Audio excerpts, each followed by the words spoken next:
Alhamdulillahilladzi hadana li hada wa ma kunna linahtadiya laula an hadana Allah.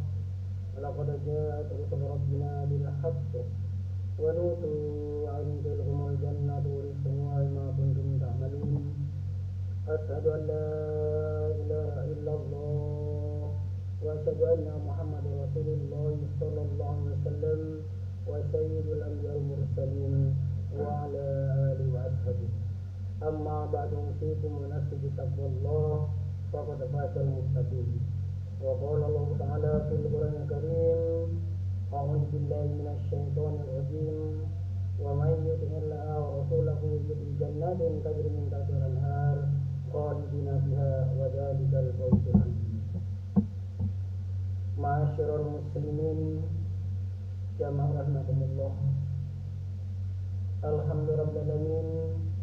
Kita panjatkan puja dan puji syukur kepada Allah Subhanahu wa taala atas segala limpahan rahmat, nikmat dan hidayah yang telah diberikan kepada kita semua, sehingga sampai saat ini Allah masih tetap memberikan kesempatan, kesehatan, kekuatan dan keimanan kita bisa bersama-sama melaksanakan kewajiban kita sebagai hamba Allah, yaitu menghambakan diri, mengabdikan diri beribadah kepada Allah dalam keadaan aman, sehat, lancar dan bangga.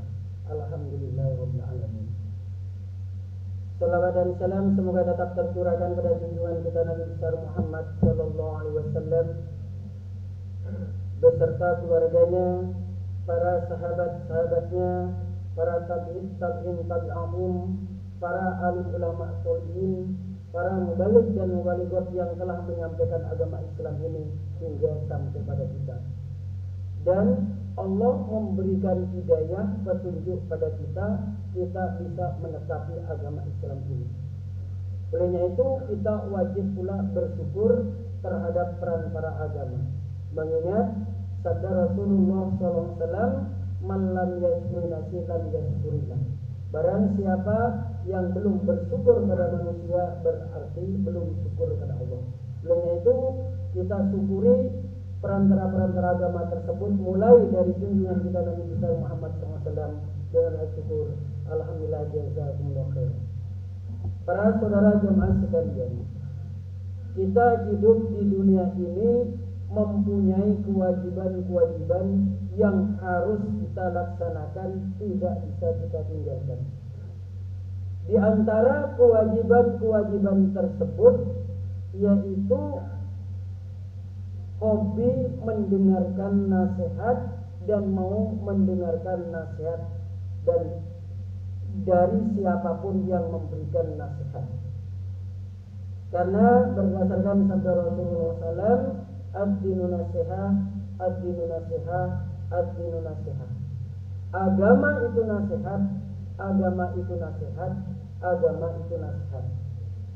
Ini karena sangat pentingnya nasihat itu sampai diulang-ulang 3 kali.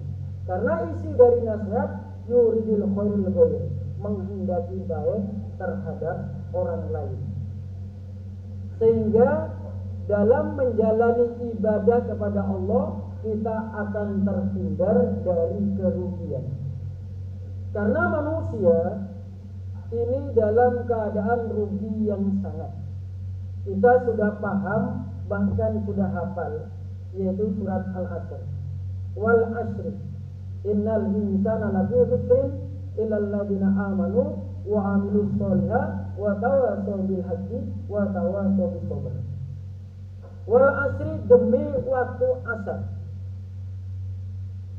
Kenapa Allah bersumpah demi waktu asar? Karena di waktu asar disaksikan oleh 2 malaikat. Satu sumpah disaksikan lebih dari 1 orang, maka sumpah itu akan kuat. Wal asr, demi waktu asar. Malaikat di waktu asar itu bergantian siang dan malam. Hal ini dijelaskan di dalam riwayat Nasa'i. Yu'aqqabu malaikatul laili wan nahar wa yajtama'u bil asr. Bergantian malaikat penjaga malam dan malaikat penjaga siang berkumpulnya di waktu sholat asar. Bahkan ada penekanan di dalam riwayat Bukhari, man tarokal asri faqad habitat a'malukum. Barang siapa yang meninggalkan sholat asar, maka hancur amalannya. Maka mutawarid, kita berhati-hati di dalam melaksanakan sholat, terutama sholat asar. Ini kita jaga agar terhindar dari kerugian. Karena innal insan lafi khusrin, sesungguhnya manusia dalam keadaan rugi yang sangat.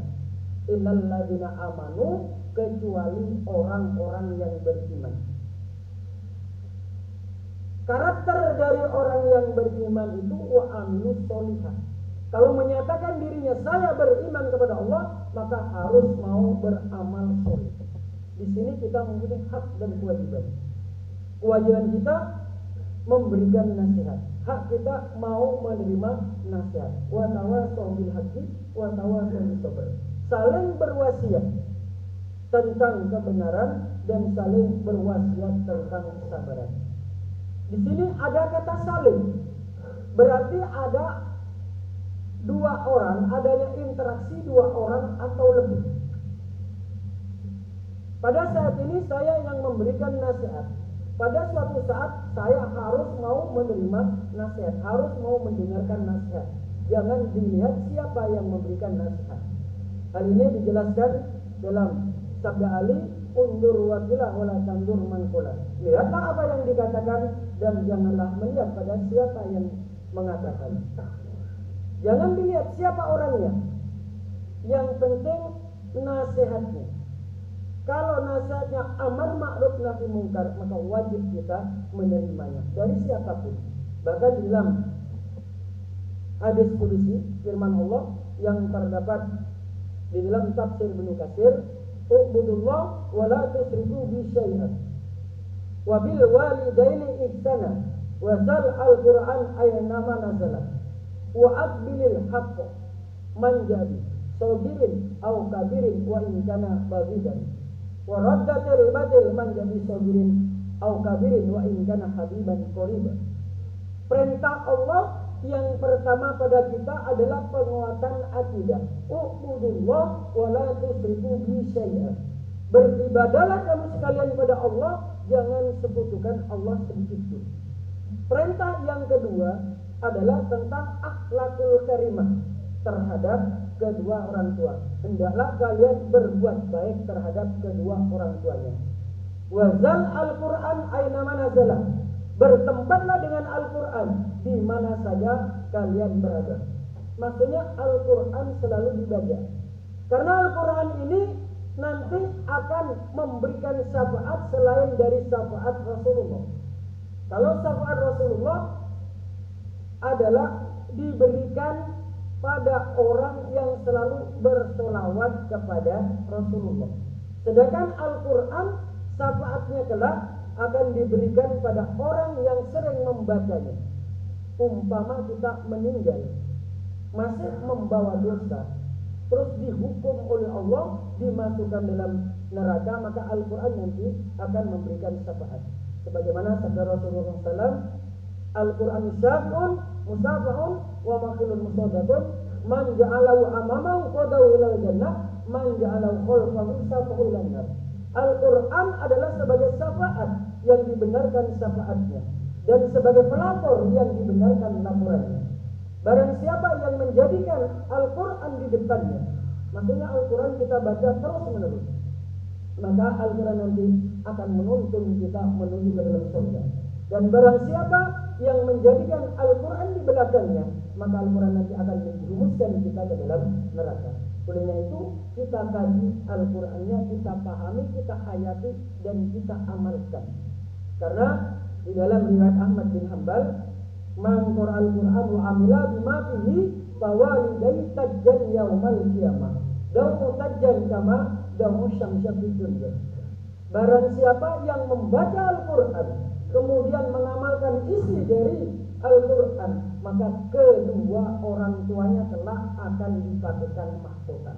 Maka beruntunglah bagi bapak yang anaknya bisa membaca Al-Quran, karena terkirim secara langsung akan diberikan mahkota kelak di hari kiamat.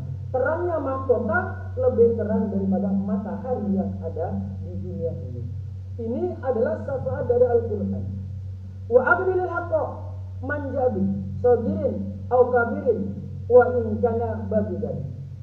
Terimalah barang hak tersebut, walaupun yang membawa dari anak kecil maupun orang besar. Bahkan orang yang membawa tersebut kamu benci. Boleh benci pada orangnya, tapi ajakannya, amar ma'rufnya tidak boleh kita benci, kita amalkan. Waradatil batil manjabi sogirin au kabirin wa in kana habiban qoriban. Dan tolaklah barang yang batal tersebut, walaupun yang membawa anak kecil, bahkan orang yang besar, bahkan kekasihku yang paling dekat, kita tolak karena yuda'una ilan nar, akan mengajak ke dalam neraka. Maka dari itu mari kita sebagai orang iman, orang yang telah diberi hidayah, diberi petunjuk oleh Allah, bisa menetapi agama Islam ini, kita dijadikan calon ahli surga. Namanya calon itu tidak semua masuk.